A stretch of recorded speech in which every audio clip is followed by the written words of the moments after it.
ज्यांच्या कुंडली पत्रिकेमध्ये राहू छान आहे किंवा ज्यांचा मुलांक 4 आहे ते पॉलिटिशियन खूप छान होतात. अरे वा. कारण त्यांचं काम असतं फिरवणं. अच्छा. फिरवणे थोडक्यात. हा, बोल बच्चन आपण जे म्हणतो ना ते त्याच्यात होतं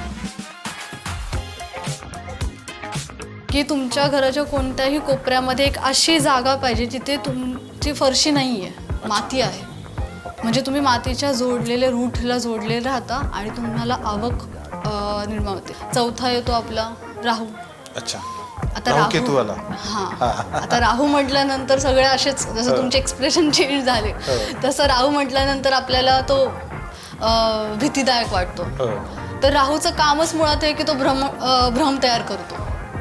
सगळं कर्म आहे किंवा चित्रगुप्ताने ते लिहिलेलं आहे. ह्याच्यामध्ये पण एक गोष्ट आहे की ज्योतिषशास्त्राला आपण असं म्हणू शकते की तो एक चित्रगुप्त आहे जो ब्रह्माजवळ असतो.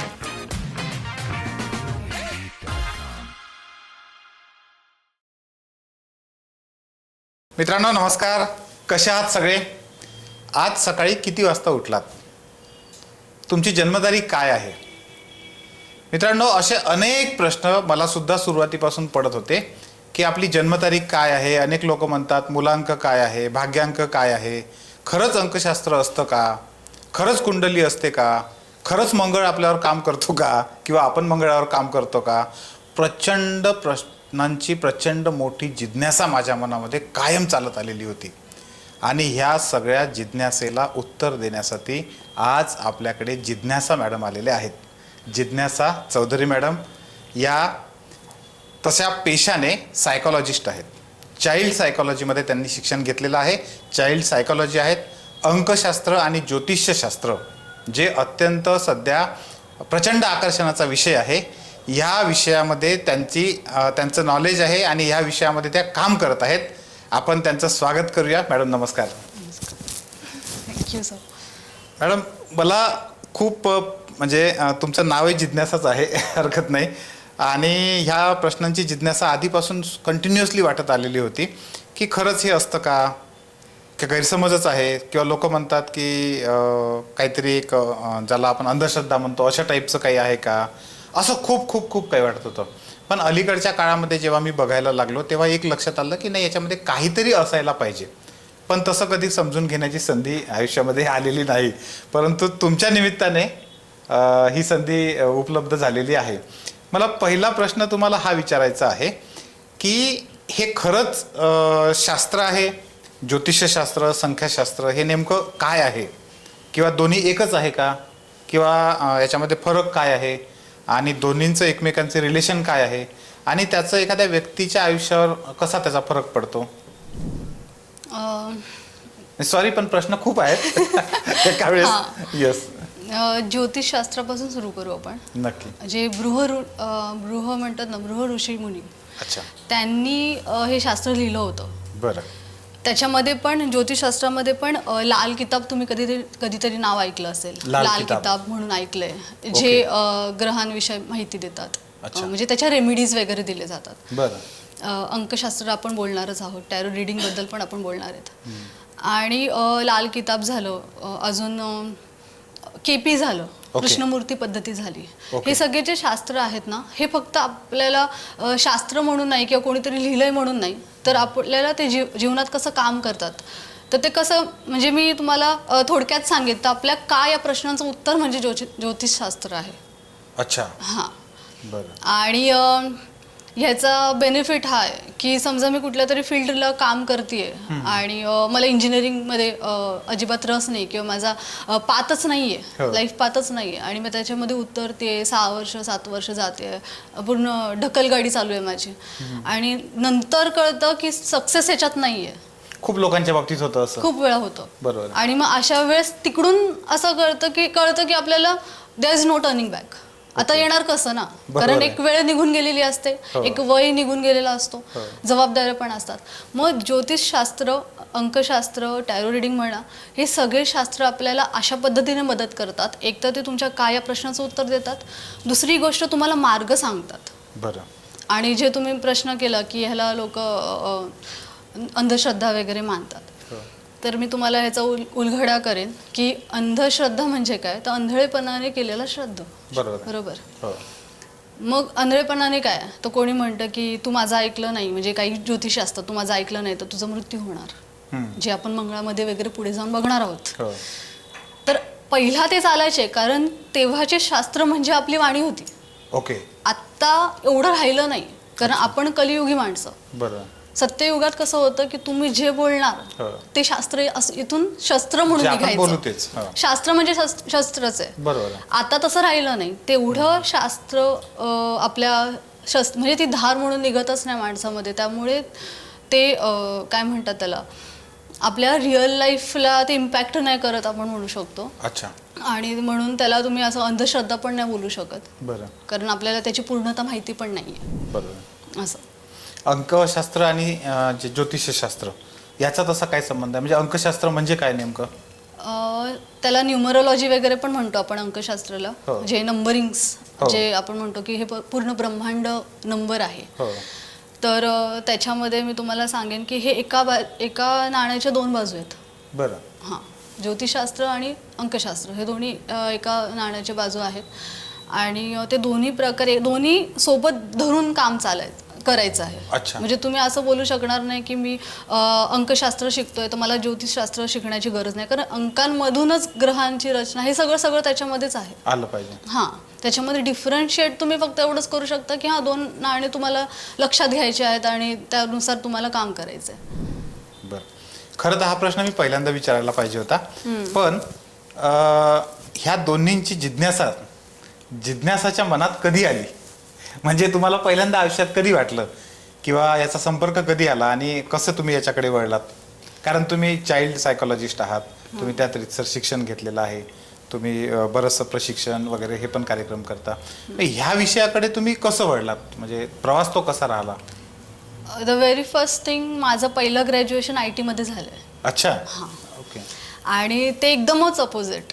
तेव्हा मला एकदम ब्लाइंड की मला माहित नाही की मी काय केलं पाहिजे जीवनात वगैरे. पण जेव्हा लास्ट इयर होत गेला आणि मला कळत गेलं, मी त्याच्या रिलेटेड काम पण सुरू केलं, पण लक्षात आलं की हे माझ्यासाठी नाहीये.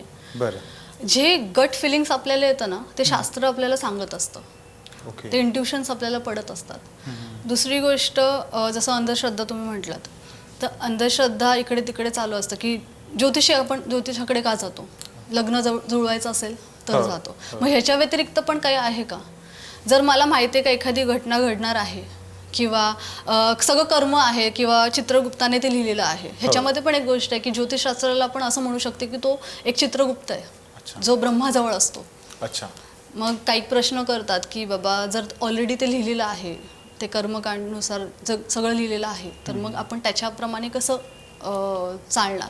बरोबर. तर त्याचा अभ्यास केल्यानंतर कमीत कमी जी दुर्घटना घडणारी असते ना, ती आपल्याकडून टाळली जाते किंवा वाचली जाते.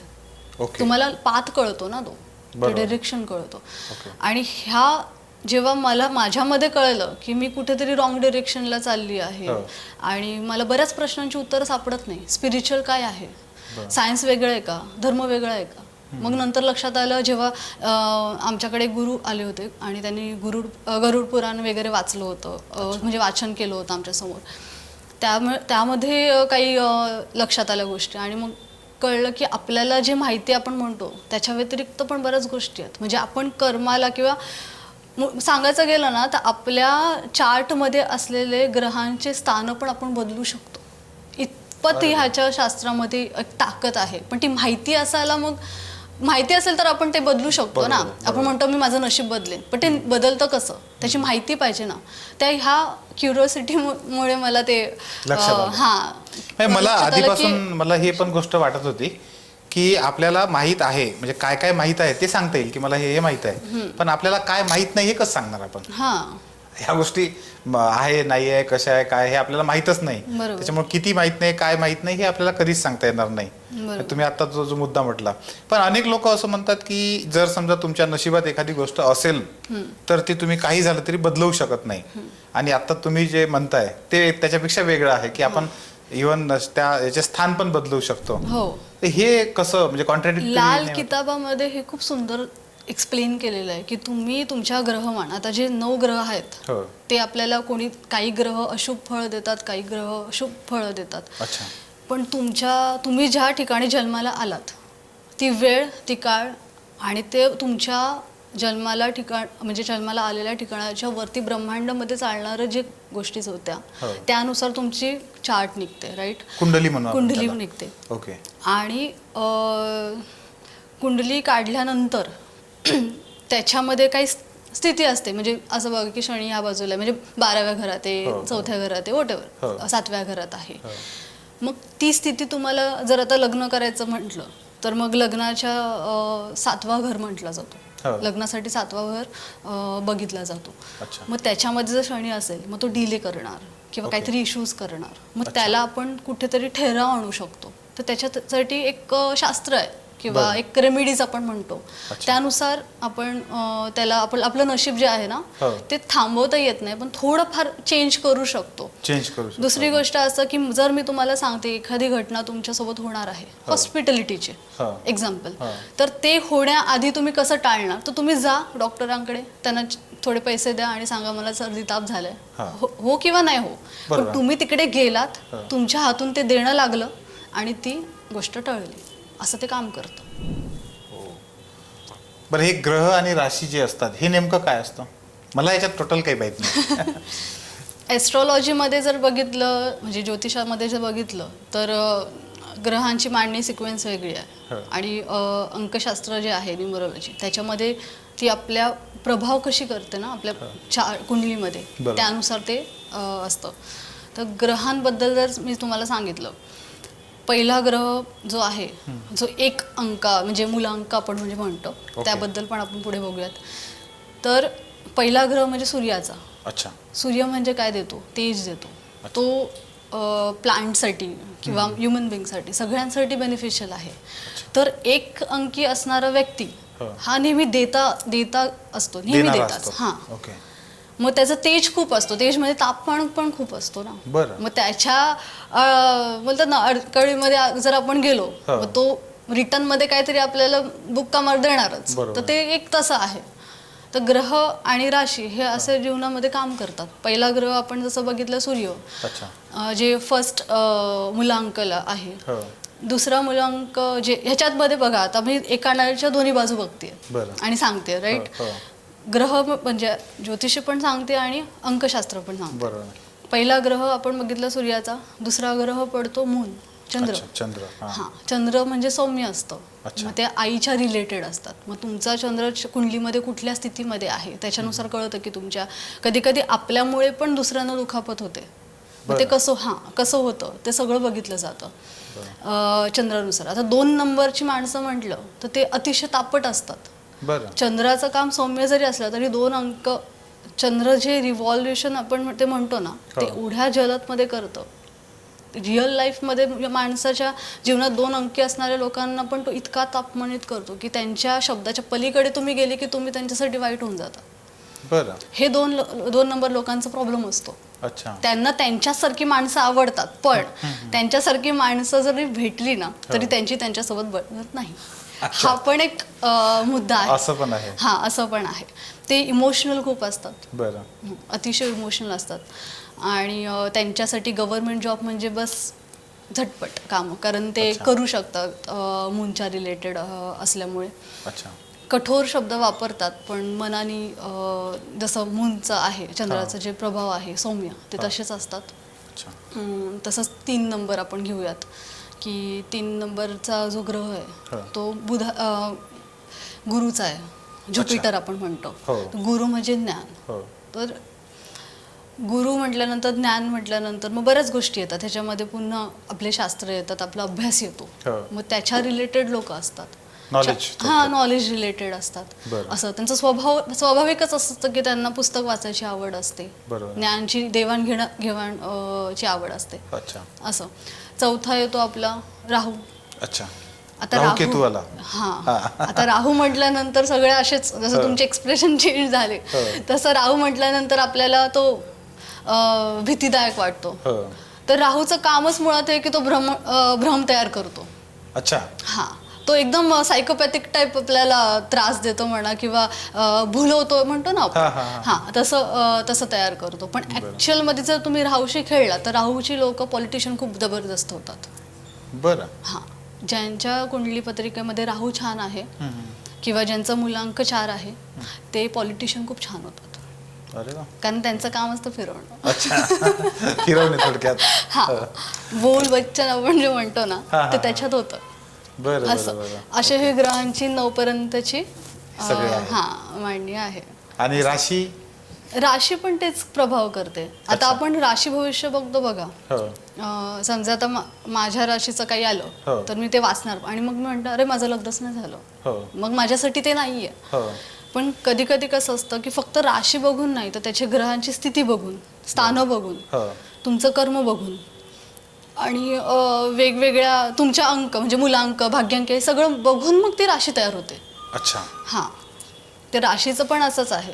राशी जेवढ्या पण 12 राशी आहेत हो. त्या पर्टिक्युलरली आपल्याला स्वभावात मदत करतात. म्हणजे असं की मेष राशी झाली, वृषभ राशी झाली, ओके. असं पहिली रास आपली बघितली जाते जी मार्चपासून सुरुवात होते. अच्छा. ती म्हणजे आपण जे संक्रांती करतो हो ते झाल्यानंतर लगेच पहिली रास सुरू होते, ती म्हणजे मेष राशीची. अच्छा. हां, तर अशा ह्या ज्या निसर्गाच्या राशी आहे हां, त्याच्याशी त्याचा संबंध आहे. हो हो. असं. आणि मूलांक आणि भाग्यांक जे म्हणतात तर ते नेमकं काय आहे? मूलांक काय, भाग्यांक काय? ह्याच्यामध्ये आपण शब्दाला फोडू शकतो. मूळ अंक म्हणजे अच्छा. आपल्याबद्दलची माहिती. तो कसा काढतात पण मग? मूलांक असा काढला जातो की तुमच्या डेट ऑफ बर्थची जी डेट असते हो त्याला मूलांक म्हणतात आणि पूर्ण डेट ऑफ बर्थ मिळून जी एक अंकी म्हणजे अंक तयार होतो त्याला भाग्यांक म्हणतात. म्हणजे भाग्यांक म्हणजे काय तर भाग्य सांगणारा अंक, तुम्हाला एक ओके. पाथ देणारा म्हणजे साल जे आहे त्याच्या सहित सगळ्याच्या सगळं जर आपण हां, पकडलं तर भाग्यांक होईल. हां, जसं तुम्ही माझी डेट ऑफ बर्थ जन्मतारीख सांगा. 16 मे आहे 77. 77. हो ठीक आहे. आता 16 तारीख, हो. 16 म्हणजे काय 1 आणि 6 ह्याला ऍडिशन करून एक अंक तयार होतो, तो म्हणजे 7. 7. हां. ठीक आहे. आता 7 हा कोणाचा आहे? केतूचा आहे. अच्छा. हा, आता त्याचं काय असतं ते पण सांगा. राहू केतू जसं तुम्ही मला प्रश्न केला हो. तर राहू म्हणजे डोकं म्हणा आणि ओके. केतू म्हणजे धड. अच्छा. आता केतू मध्ये असणारी लोक अशी असतात ना की ती विचार नाही करत, मला एखाद्या क्षेत्रात पाऊल टाकायचं तो टाकायचाच आहे, अच्छा. तर ते कामगिरी मला करूनच दाखवायची. बरं. हे कारण ते विचार एवढं नाही करत. अच्छा. असं तर मग 7 म्हटल्यानंतर मग ते येतं की केतूच्या रिलेटेड जे काय स्वभाव आहे अच्छा. तर ते तसं काम करतं. बरं. हा लाभांक झाला. मूलांक झाला. मूलांक झाला. हां. आणि भाग्यांक मग आता? भाग्यांक म्हणजे पूर्ण टोटल. मग तुमची पूर्ण टोटल काय येते डेट ऑफ बर्थची? डेट, मंथ आणि 16, तुमचा 5 आणि 77 आहे. हां, म्हणजे 7 1977 किती? बघा. हां 16 म्हणजे 6 आणि 1 7 हां आणि 5 म्हणजे 12 होईल. 1 9 7 7 1 9 पकडावं लागेल ना. 9 आणि 1 10 आणि 7 आणि 7 14 म्हणजे 24 झाले. 24. हां. आता 24 ला पण एक नाही 24 आणि इकडले पकडावे लागतील ना आपल्याला. 24 आणि 5 29 आणि 7 हां म्हणजे 36. 36 म्हणजे मग 6 आणि 3 किती म्हणजे झाले? 9 झाले. 9 झाले. हो. बरोबर. 9 म्हणजे मंगळाची राशी. म्हणजे अशा व्यक्तीला इमोशनल स्टेट मॅनेज करता येते, हां. पण जेव्हा ते अचानक सिच्युएशनल गोष्ट आली तर मग तो माणूस मॅनेज नाही करू शकत. तुमच्यासोबत असं होत असेल तर तुम्ही सांगा. आणि भाग्यांकासाठी तुम्हाला हा फायदेशीर असा आहे की मंगळाच्या रिलेटेड तुम्ही करिअर करा. अच्छा. हां, त्याच्यामध्ये तुम्ही बिझनेस करा किंवा त्याच्यामध्ये जे काही 9 भाग्यांक घेऊन आलेले आहेत त्यांनी मंगळाच्या रिलेटेड जेवढी पण कामं केली तर त्यांच्यासाठी ते उपयोगी ठरतील. फायनान्शियली मंगळ खूप मदत करतो. अच्छा. अतिशय मदत करतो. पण तेच मंगळ जर कमजोर असेल तर मग तो दुर्भाग्याचं पण काम करतो. मग हे आपण ठरवणार कसं पण म्हणजे कमजोर आहे की त्याची स्थानं म्हणजे मंगळ कोणत्या स्थानात आहे, पहिल्या घरात आहे. जसं 12 चार्ट असतात आपल्या ज्या चार्टमध्ये 12 घरं असतात त्याच्यामध्ये पहिल्या घरात आहे, चौथ्या घरात आहे, 7व्या आहे, 8व्या आहे, 12व्या आहे. तर हे सगळे काय मंगळ दोष म्हणून काम करतात. आता अलीकडे लोक असं म्हणतात की मोबाईल नंबर जो असतो आपला किंवा कुठलंही गाडी घ्यायची आहे तर गाडीचा नंबर आहे, घर घ्यायचं आहे तर घराचा नंबर आहे, किंवा अमुक एखादा ऑफिस घ्यायचा आहे तर ऑफिसचा नंबर आहे, कुठले पण नंबर आणि आपल्या त्या तुम्ही जसं म्हटलं मुलांक भाग्यांक याच्याशी तो मिळता जुळता असावं. अनेक मी लोकांना बघितलं आता की ते नावामध्ये पण बदल करतात. हो. एक स्पेलिंग 4 येत होतं तर 5 आलं पाहिजे, ए ऍड करा, असं काय काय खूप सारं असतं. ते सगळं कानावर येतं. तर हे कसं आहे, याचा खरंच कसा प्रभाव पडतो? नंबर्सचा एनर्जी ऊर्जा म्हणून खूप काम करते. अच्छा. जसं कलरमध्ये पण आहे एनर्जी. मी तुम्हाला एक एक्झाम्पल फक्त मी सांगू शकते की जी एक लाईट रेज येते इथे, जसं आपल्या सफेद कलर आहे म्हणून ती लाईट रिफ्लेक्शन वेगळी पडते, म्हणजे ती एनर्जी आपल्याला वेगळी भावते. तेच कुठला तरी काळा कलर असता तर आपल्या चेहऱ्यावर वेगळा इम्पॅक्ट पडला असता, लाल असता वेगळा पडला असता, हिरवा असता वेगळा पडला असता. तर तो इम्पॅक्ट जो पडतो, ती एनर्जी जी आपल्याला म्हणजे व्हायब्रंट जी देते ना, तेच आपल्याला जीवनात वेल्थ, हॅपीनेस हे सगळं देतं. अच्छा, एनर्जीच शेवटी. हां हां. आणि जे तुम्ही मोबाईल नंबर न्यूमरोलॉजी सांगितली, आता अंकांचं कसं असतं, जसं नॉर्मल माणसाची एक वेगळी फ्रेंडशिप असते, एनिमीज वेगळे असतात, आणि न्यूट्रल की हां बाबा ही लोक आहेत ते की आपल्या आयुष्यात आहेत. तर तसंच अंकांचं पण असतं. बरं. हां, ते एक मोठा चार्ट येतो, त्याच्यामध्ये त्या चार्टमध्ये दिलेलं असतं की बाबा 1 नंबरवाल्यांनी कोणाशी मैत्री ठेवली पाहिजे किंवा त्यांची कोणाशी जमते तसं. तर तशाच प्रकारे मोबाईल नंबर कसं असतं, आता मोबाईल म्हटल्यानंतर कम्युनिकेशन आहे ते, म्हणजे बुधाचं झालं ते. ठीक आहे, बुध ग्रहाचं सगळे लक्षण आहेत. आणि कम्युनिकेशनच्या व्यतिरिक्त आता आपण फोन पे, गुगल पे वापरतो, म्हणजे बँक वापरतो. तर बँक म्हटल्यानंतर शुक्राचा ग्रह आला तो. मग शुक्र म्हटल्यानंतर तुमच्या स्थानात कुंडली पत्रिकेमध्ये तुमची स्थानं जर व्यवस्थित नसतील तर तुम्ही मोबाईल नंबरचा तरी वापर चांगल्या प्रकारे केला तुमच्या कम्युनिकेशन स्किलसाठी, म्हणजे तुमचा नंबर हे दोन्ही कुठले न्यूट्रल आहे किंवा कुठलं फ्रेंडली आहेत हे नंबर्स जर मॅच केले आणि एखादा चांगले तुमचे लकी नंबर आपण जे म्हणतो ते लकी नंबरला गृहीत धरून जर तुम्ही जर मोबाईल यूज केला तर त्याचं बेनिफिट असं की तुमची कम्युनिकेशन जर प्रॉब्लेम देत असेल तर ते चांगलं होतं, तुमचं नावलौकिक चांगलं होतं, फेम चांगलं होतं, कॉन्टॅक्ट्स खूप चांगले होतात, चांगले लोक आपल्या कॉन्टॅक्ट्सला राहतात.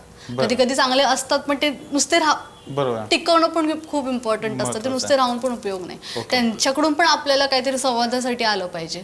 जसं बँकचं मी म्हटलं की शुक्र काम करतं, मग वेनस प्लॅनेट जे आहे, मग ह्या दोन्ही गोष्टींची जोड आपल्या जीवनात आता आर्थिक म्हटल्यानंतर ते पहिला पाहिजे असतं. मग हे दोन्ही गोष्टी खूप इम्पॉर्टंट झाल्यात म्हणून मग लोक मोबाईल नंबर चेंज करतात. आणि नावाचं पण आता एक एक्झाम्पल सांगते मी, जसं आपण एखादं नाव घेऊयात श्रीजी म्हणून. आता श्रीजी म्हटल्यानंतर SHRIJI असं काहीतरी स्पेलिंग टाकली असेल समोरच्या पर्सनने, त्याच्यामध्ये आपण करेक्शन काय करणार. आता नावांचं पण कसं इनिशियल नेम चार्ट असतो, त्याच्यानुसार ते नंबर्स असतात. आता श्रीजीचे दुसरी स्पेलिंग पण काही येऊ शकते, SHREE पण येऊ शकते किंवा RI नंतर JEE पण येऊ शकते. मग ते DE जो आहे, A म्हणजे काय 1 नंबर आहे, B म्हणजे 2 नंबर आहे, J म्हणजे 1 नंबर आहे परत. मग हे सगळे जे इनिशियल नंबर्स जे दिलेले आहेत त्यांची पूर्ण ह्या श्रीजी नावाच्या जे काही व्यक्ती त्याचं पूर्ण जोड केल्यानंतर, जसं आपण मूलांक आणि भाग्यांक काढलं तसंच नेम अंक काढलं जातं, नाव अंक म्हणतात त्याला. तर ते काढल्यानंतर 1 नंबर येतो. मग तो फ्रेंडली आहे का आपल्या जीवनात, म्हणजे जे अंकशास्त्र आपण म्हणतो स्वतःच्या जीवनात लागू पडण्यासाठी. मग तसं ते जर नसेल, जर समोरचा व्यक्ती SHRI टाकत असेल, मग त्याला आपण करेक्शन करून देतो की बाबा आयच्या ठिकाणी जर EE टाकशील तर नंबर चेंज होतो ना. बरोबर. मग ते नंबर चेंज करून तुम्हाला ह्याचा बेनिफिट होतो. अच्छा, असं काफी इंटरेस्टिंग आहे. मला पुन्हा एक विचारायचं आहे की आपण जे म्हणतो की म्हणजे हे जे नंबर्स आपण वापरतो, अनेक लोक गाडी घेत असताना ते नंबर विशिष्ट नंबर घेतात, ते लकी नंबर असतात. लकी नंबर काढायचे. बरं, मग त्याचा आणि याचा अंकशास्त्राचा पण संबंध आहे? सेम तेच आहे. अंकशास्त्रामध्येच लकी नंबर वगैरे आहे, म्हणजे कुठले नंबर्स तुमच्या मूलांकाला आणि भाग्यांकाला लकी आहेत, फ्रेंडली आहेत, आणि कुठले एनिमी आहेत, ते एनिमी काढून, न्यूट्रल काढून आणि म्हणजे फ्रेंडली नंबर्स उरतात, ते म्हणजे आपले लकी नंबर. मग गाडी चालवतोय म्हटल्यानंतर त्या गाडीचा आपला योग्य तो वापर झाला पाहिजे. आपण गाडी फक्त ट्रॅव्हलसाठी नाही वापरत, कधी कधी कामासाठी पण वापरतो. त्याच्यात जी 4 माणसं बसतील ती आपल्याला 4 गोष्टी देतील या भावनेत बसतो. मग ती नंबर प्लेट जी आहे ना ती तशी पण काम करते, कारण ती नंबर प्लेट जर आपल्या लकी नंबरची असेल तर चांगली माणसं बसतील, चांगला आधार मिळेल आपल्याला, दुर्घटना होणार नाहीत. अशा पण गोष्टी असतात. पण हे सगळं अंकशास्त्रामध्ये शिकवलं जातं. ज्योतिषशास्त्र सुद्धा आहे, पण ते इतकं रूटेड आहे ना हा. की तुम्ही त्याच्यामध्ये प्रश्न केला की प्रश्नाचं उत्तर मिळालं की ते प्रश्न निर्माण होतो. म्हणजे जेवढा प्रश्न तुम्ही करणार हो. त्याची उत्तरं तुम्हाला सापडणार आणि त्या उत्तरांपासून पुन्हा प्रश्न निर्माण होणार. अच्छा. इतकं ते खोल आहे. ह्याच्यामध्ये तुम्हाला मी एक गोष्ट सांगते की ज्योतिषशास्त्रामध्ये एक म्हणतात ना रूल आहे हो. की तुम्हाला पूर्णतः लोकांना सांगायचं नाहीये. जे अच्छा. काय पूर्णतः जीवनशैली सांगायची नाही. बरं. ह्याचा एक्झाम्पल म्हणून महाभारतात श्रीकृष्णाने खूप छान दिलं होतं. अच्छा. तुम्हाला पांडव माहिती आहेत हो 5? हो ठीक आहे. पांडवांचे जे 5वा पुत्र होता हो त्याबद्दल आपण जास्त ऐकत नाही. आपण फक्त 3 जणांचा ऐकतो. बरोबर. धर्मराजाबद्दल ऐकतो, अर्जुनाबद्दल ऐकतो भीम. आणि भीमाबद्दल. बरोबर. ठीक आहे. आता भीम मोठे होते की अर्जुन मोठे होते? मला वाटतं भीम मोठे होते. हा. मला फारच ठीक नाही आहे. माहित. हा.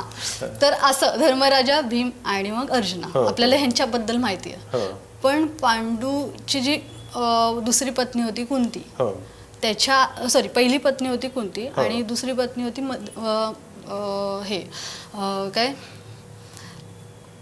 म्हणजे नकुल आणि सहदेवची आई म्हणायची. हा हा अच्छा, मद्री हा. म्हणून. हा, हा.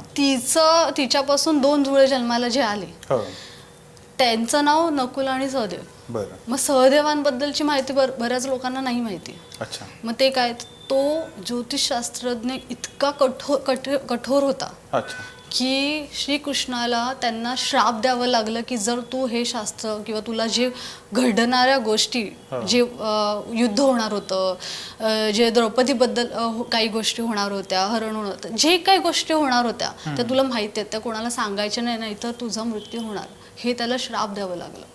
बरं. हे श्रीकृष्णाने आपल्याला शिकवण दिली आहे. अच्छा. असं. आणि मग हे त्यांच्याकडे आलं कुठून, हा हो. एक पुन्हा प्रश्न पडतो. हो पांडूला जेव्हा कळलं की आता त्याचा मृत्यू होणार आहे, मृत्यूकाळ जवळ आलाय, कारण ते शापित होते, बरं.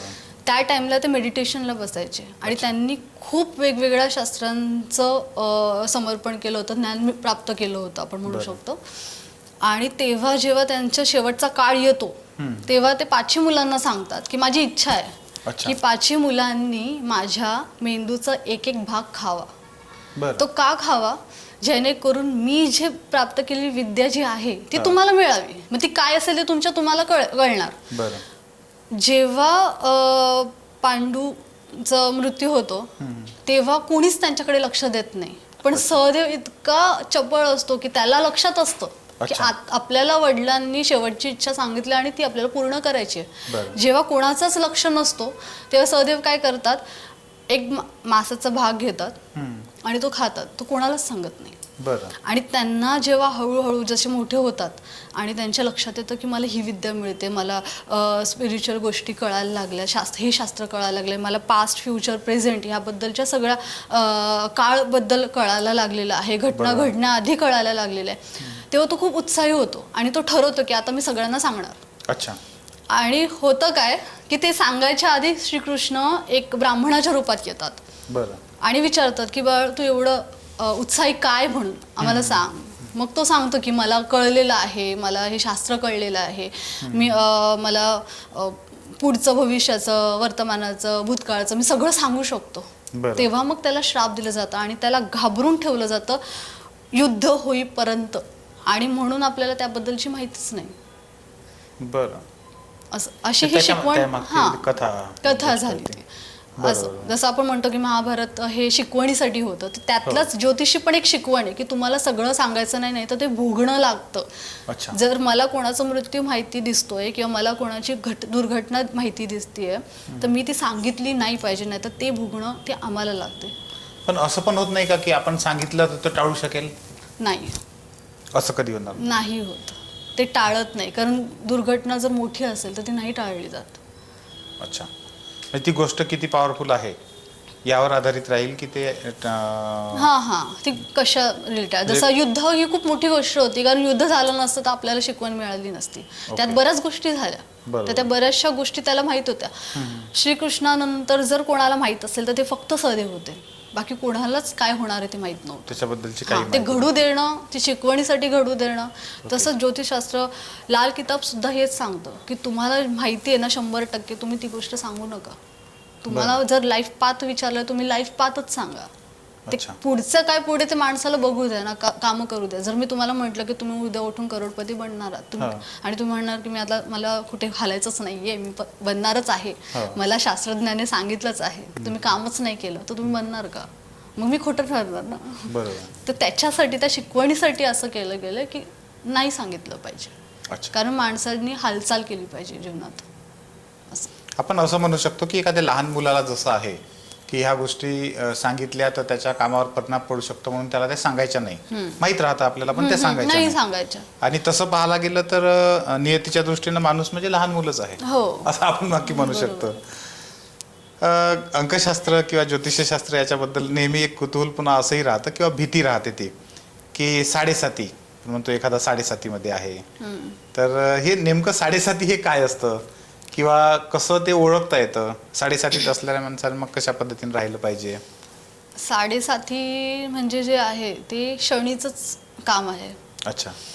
7.5 वर्ष म्हणजे साडेसाती, शनीचे 7.5 वर्ष. जो जसं मी तुम्हाला म्हटलं की 12 ग्रह आहे, त्यात घरं आहेत आपली चार्टमध्ये, तर त्या कुंडलीतल्या 12 ग्रहांपासून पहिल्या घरापासून दुसऱ्या घरापर्यंत आणि दुसऱ्या घरापासून तो 12व्या घरापर्यंत जो 7.5 वर्षांचा कालावधीचा जो पिरियड आहे, आपण कालावधी जे म्हणतो तो म्हणजे साडेसाती. आता तुम्ही म्हटले की लोक घाबरतात साडेसातीला, तर साडेसाती जसं मी म्हटलं साडेसातीचं काम शनीचंच आहे. शनी म्हणजे डिसिप्लिन. आपल्याला डिसिप्लिन नाही पाहिजे, आपल्याला कठोरपणा नाही पाहिजे, परिश्रम नाही पाहिजे. बरोबर. थोडक्यात काहीतरी निपटवायचं असतं, असं असतं. पण साडेसाती साध्या सरळ भाषेत म्हणायला गेलं ना तर न्यू अपॉर्च्युनिटी आहे, तुम्हाला फक्त उचलता आली पाहिजे. अच्छा. हे परिश्रम आपण लहान मुलाला म्हणतो जसं की तू हे काम कर तुला चॉकलेट मिळणार. ओके. मग ते लहान मूल जसं तुम्ही म्हटले चॉकलेटचा हट्ट आहे पण काम नाही करायचंय. मग 3.5 काळ हा आपल्याला कठोर ह्याच्यासाठी वाटतो कारण आपल्याला काम नाही करायचंय. बरोबर. आणि शनी मुळात डिसिप्लिनचा कारकत्व आहे. अच्छा. त्याला डिसिप्लिन लागते, त्याला रूल्समध्ये राहणाऱ्या गोष्टी लागतात. म्हणजे तुम्ही म्हणणार काही लोक दारू पिणार, सिगरेट घेणार, मांस मच्छी खाणार आणि म्हणणार की माझ्या लाईफमध्ये सगळ्या गोष्टी जशा लिहिल्या तशा पाहिजे, तर तसं पॉसिबल नाही कारण शनी सहन नाही करत ते. आता शनीचं महादेवांना पण सुटलं नाही. जेव्हा शनी भ्रमण करत होते देवलोकात, तेव्हा ह्याच्यामध्ये कशी कथा आहे की शंकराने सांगितलं की तू माझं काहीच करू शकत नाही. अच्छा. तर मग शनी म्हटले की ठीक आहे, तुमच्यामध्ये जी शक्ती आहे ती मला दाखवा, मी माझी शक्ती तुम्हाला दाखवतो. अच्छा. तर मग शंकर काय करतात की ठीक आहे, तुझा 7.5चा काळ सुरू झाला की बघ. आणि शंकर काय करतात, 7.5चा काळ सुरू झाला की पाण्याच्या आत जाऊन लपून राहतात. बरं. आणि 7.5 वर्षानंतर ते 7.5चा काळ संपल्यानंतर शंकर बाहेर येतात आणि सांगतात की बघ तू माझं काय वाईट करू शकला नाही. शनी हसतात आणि म्हणतात की हाच तर काळ 7.5चा होता, माझ्यामुळे तुम्हाला पाण्यात खाली राहावं लागलं ना. अच्छा. ते परिश्रम म्हणजे 7.5. अच्छा. असं परिश्रम म्हणजे 7.5. पण हे 7.5 आहे हे कसं ओळखतात? आपल्या कुंडलीनुसार लक्षात येतं ते काल आपल्या म्हणजे पुन्हा आपलं ते जन्मकुंडली वगैरे त्याच्यानुसार वेळ आपली ठिकाण आहे त्याच्यानुसार आपल्या लक्षात येतं किती वर्षानंतर 7.5 राहत म्हणजे येणार आहे किंवा कसं काय. आता आपल्याला जे अंबानी वगैरे माहिती आहेत तर त्यांच्या जिओचा जो प्लॅटफॉर्म आला, जिओ सिम कार्ड जो आला, तो त्यांनी 7.5च्या काळातच आणला. बरं. आता एखादा नॉर्मल व्यक्ती असता तो त्याने उडी नसती मारली, पण त्यांना त्यांचं मॅनेजमेंट माहित होतं. शनीचं असं आहे, तुम्ही डिसिप्लिनमध्ये आहात, तुम्हाला तुमचं मॅनेजमेंट माहिती आहे, तुम्ही गांभीर्यामध्ये आहात की हा मला हे करायचंय, माझं मॅनेजमेंट लिखापट्टी व्यवस्थित आहे, मी पूर्ण तयारीत आहे, तर मी तुम्हाला मदत करणार. मग 7.5च्या काळात जर तुम्ही न्यू अपॉर्च्युनिटी किंवा नवीन उडी जर मोठी मारली ना तर ती तुम्हाला लागू पडते. जसं जिओ खूप चाललं, आपण सगळे सिम कार्ड टाकले, जिओ घेतलं, तर तो एक आहे हा इम्पॅक्ट पडतो, खूप पडतो. बरं बरं. आणि 7.5 सारखंच पुन्हा लग्न करणारवाल्यांसाठी सगळ्यात अडचणीचा असतो तो मंगळ. मंगळ असतो किंवा मंगळ आहे, मंगळामध्ये हे आहे असं ते सांगतात सगळं. तर तो नेमका काय प्रकार असतो मंगळाचा? मंगळाला मी पण आधी खूप घाबरायची. मंगळ म्हटलं की घाबरायचं म्हणजे मांगलिक माणूस आहे, कसं जमणार, असे प्रश्न यायचे. मंगळाचा प्रभाव जसं मी म्हटलं की पहिल्या घरात, 4थ्या घरात, 6व्या 7व्या घरात, 8व्या घरात 9व्या घरात आणि 12व्या घरात असेल तर तो दोषी म्हणून आपण बघतो. मंगळाच्या 2 गोष्टी आहेत. त्याचं पहिलं एक तर एक आयु आहे ती 28 वर्षापर्यंतची आहे. मग ज्याला मंगळ आहे, तुम्हाला पटणार नाही पण 25% आपल्या भारतीय लोकांना मंगळ आहेच. 25% लोकांना मंगळ असतंच. बरं. पण तो मंगळाचं कसं आहे, म्हणजे ते लोक मांगलिक आहेत. अच्छा. पण तो प्रभाव वेगवेगळ्या पुन्हा एकदा की बाकीचे ग्रह पण इन्फ्लुएन्स करतात ना. बरं. हां, इम्पॅक्ट करतात त्या आपल्या कुंडलीवर किंवा आपल्या व्यक्ती जे आपल्या डेस्टिनी आहे किंवा आपले जे करिअर आहे ते सगळीकडे इम्पॅक्ट करतात. मग मंगळाचं कसं आहे की मंगळ म्हटल्यानंतर इमोशन्स येतात. मंगळ नंतर दृढता येते. मंगळ म्हणजे आपण जसं तुम्ही म्हटलं की लग्नासाठी खूप बेनिफिशियल आहे. तर लग्नामध्ये एक लव्ह जी गोष्ट येते, पुन्हा एकदा इथे शुक्र सुद्धा मदत करतो. अच्छा. जे लव्ह मॅरेज बघायचं असेल कुंडलीमध्ये तर आपण ते शुक्राच्या माध्यमातून बघतो. तसंच मंगळाचं आहे की मंगळ जर माणूस मांगलिक असेल तर मग आपण लग्न करायला घाबरतो की मंगळ लेट झालं पाहिजे, कारण त्याच्यामध्ये काही चॅलेंजेस येतात. ते चॅलेंजेस आपण एक्सेप्ट नाही करू शकत मॉडर्न लाईफ.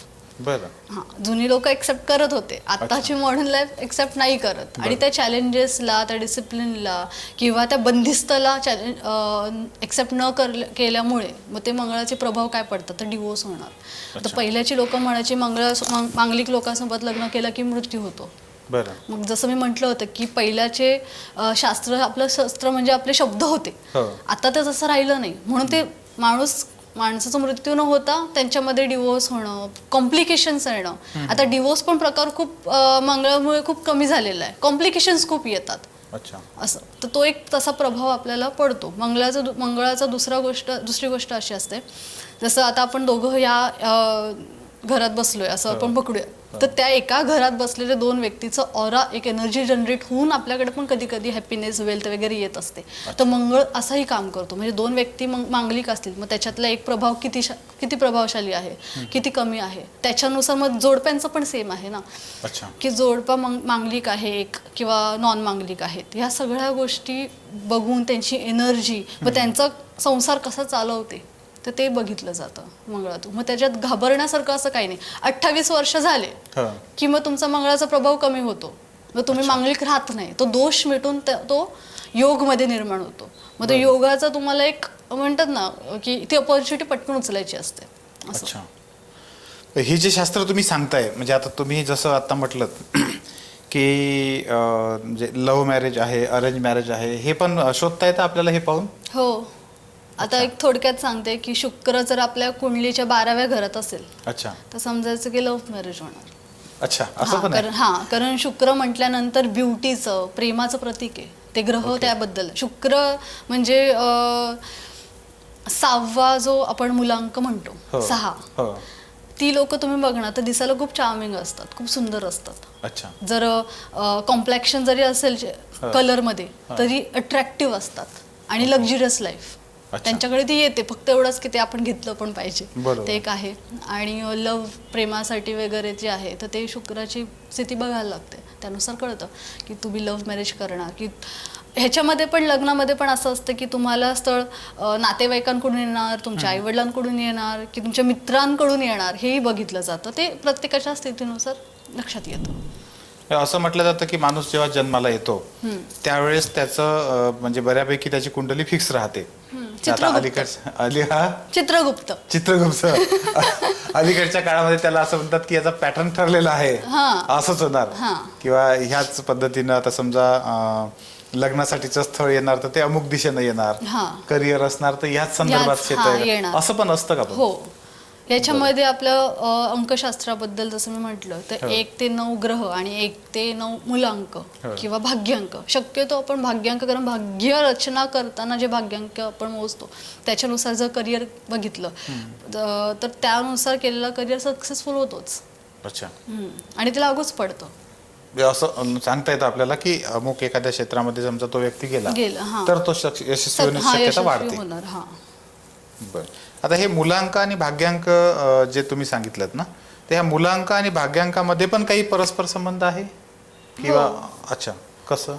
एक्झाम्पल घ्या की गाडी म्हणजे एक मुलांक आहे आणि ती गाडी कुठल्या तरी दिशेला चालली आहे, ते म्हणजे भाग्यांक आहे. सोप्या आणि सरळ भाषेत. समजा आता एखाद्याचा मूलांक पण एकच आहे आणि भाग्यांक पण एक आहे, असं पण असू शकतं. हो असतात ना भरपूर वेळा. काहीकांचा मूळांक 6, भाग्यांक 6 असे दोन्ही सेम सेम पण असतात. मग मूळ म्हणजे काय स्वतःबद्दल तो माणूस स्वतः हो. जो ड्राईव्ह करतोय हो, हो. आणि ज्या दिशेने चाललंय तर ते भाग्यांकाची जी त्याची सेम जरी अंक असला हो. तरी तो त्याच रीतीने काम करतो. अच्छा. म्हणजे एक कलाकृतीमध्ये आपण म्हणू शकतो बरेचसे कलाकार असतात त्यांचे कधी कधी भाग्यांक आणि मूल्यांक सेम असतात. बरं. जे बिझनेसवाले असतात त्यांच्यामध्ये पण असं असतं की बिझनेस लोकांमध्ये पण भरपूर लोकांचं मूल्यांक आणि भाग्यांक सेम असतो. म्हणजे तो लहानपणीच मुलगा गाडी खेळायला लागतो आणि अच्छा. आपण सहज आई वडील म्हणतात की हा पुढे जाऊन गाडीच चालवणार म्हणून. त्याचं भाग्यांक पण तेच असतं असंही असतं. हां दोन्हीचा एक राहू. दोन्ही हां म्हणजे मूलांक आणि भाग्यांक ज्यांचा एक आहे त्या लोकांमध्ये आणि ज्यांचा वेगवेगळा आहे त्या लोकांमध्ये थोडा फरक असतो. असं फरक म्हणू प्रत्येक अंकाच्या व्यक्तीमध्ये असतं. अच्छा. जसं आपण म्हणतो every human being is different त्या पद्धतीने त्या प्रत्येक पद्धतीने. व्यक्ती वेगळा आहे. प्रत्येकाच्या कुंडली पत्रिकेमध्ये ग्रहांची दिशा वेगळी आहे, स्थानं वेगळी आहेत, राशी वेगळ्या आहेत. हो. जरी आता तुमचं 16 आहे, हो. मी पण 16 आहे, अच्छा. पण आपलं मंथ वेगळा आहे, आपलं इयर वेगळा आहे, हो.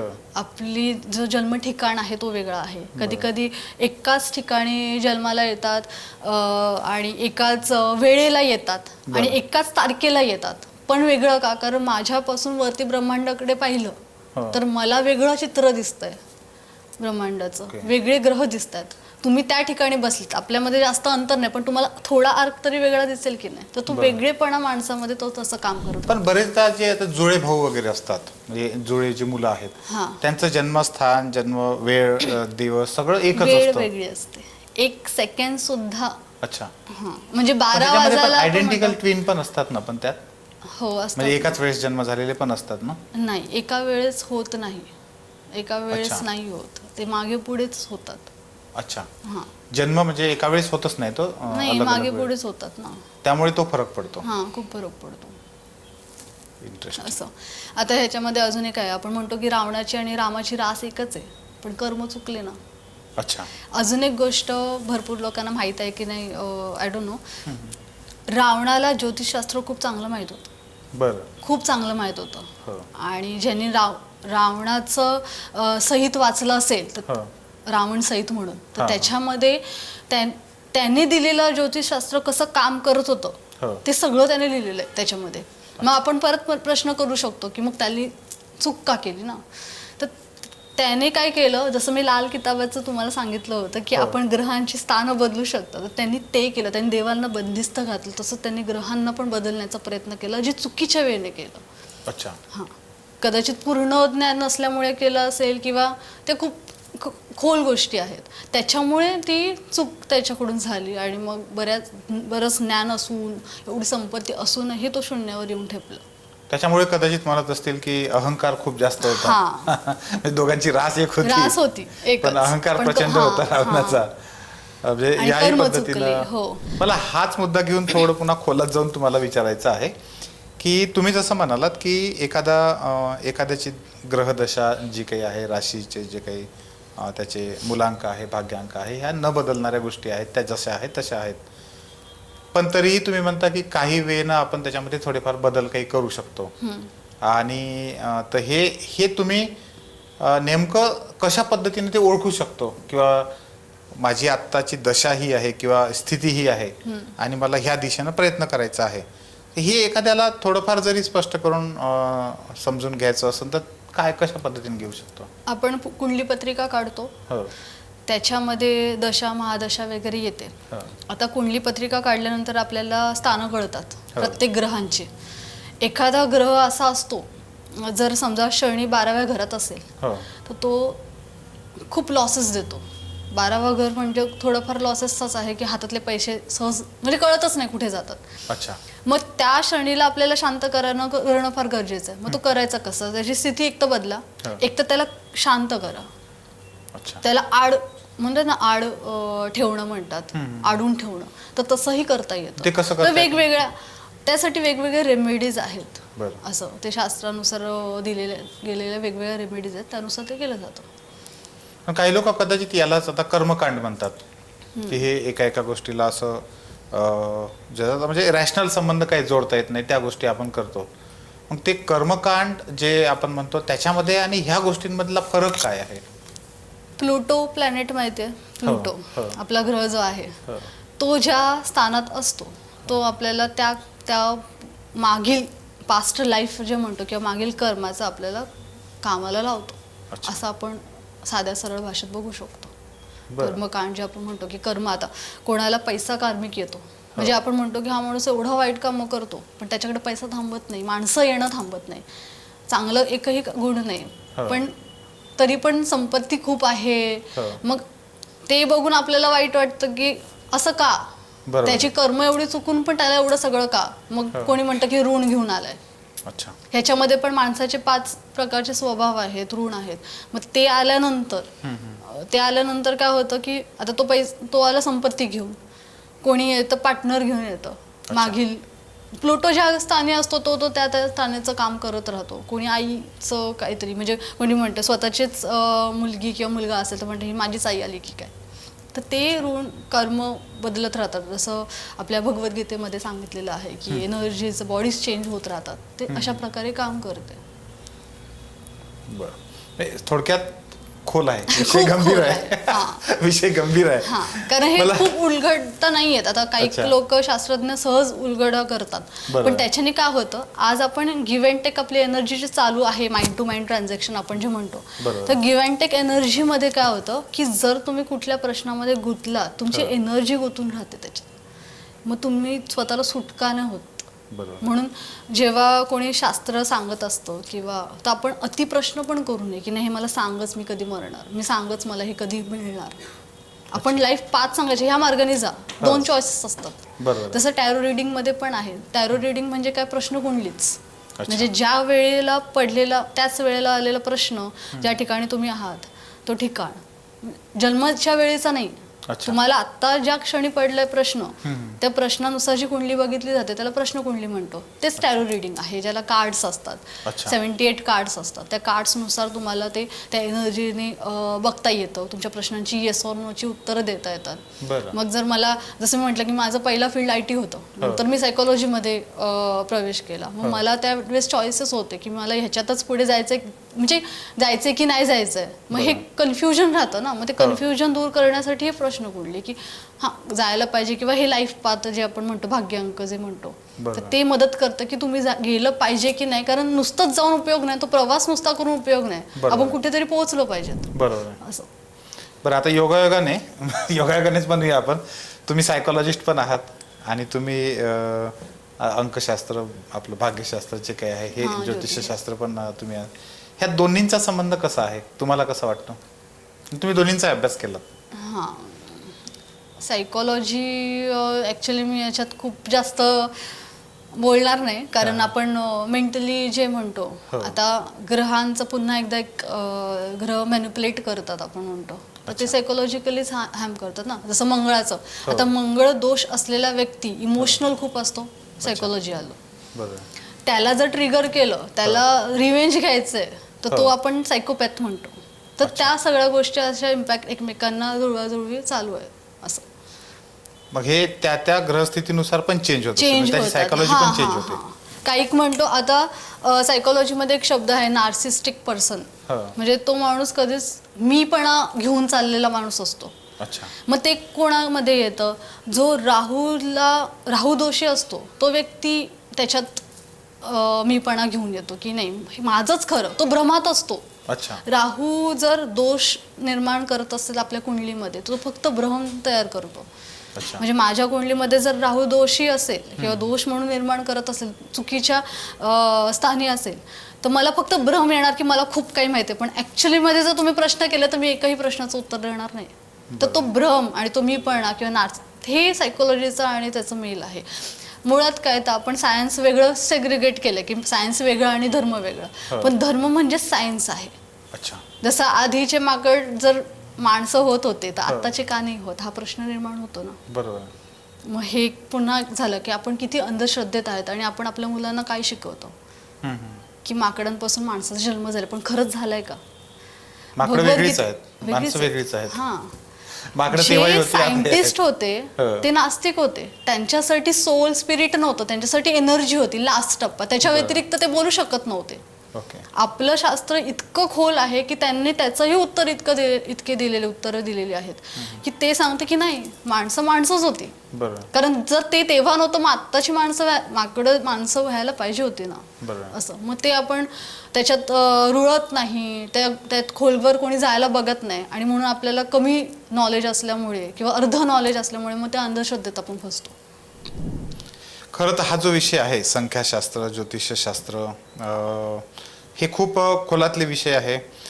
त्यातली खूप कमी माहिती आपल्याला आहे असं आपण म्हणू शकतो. हां.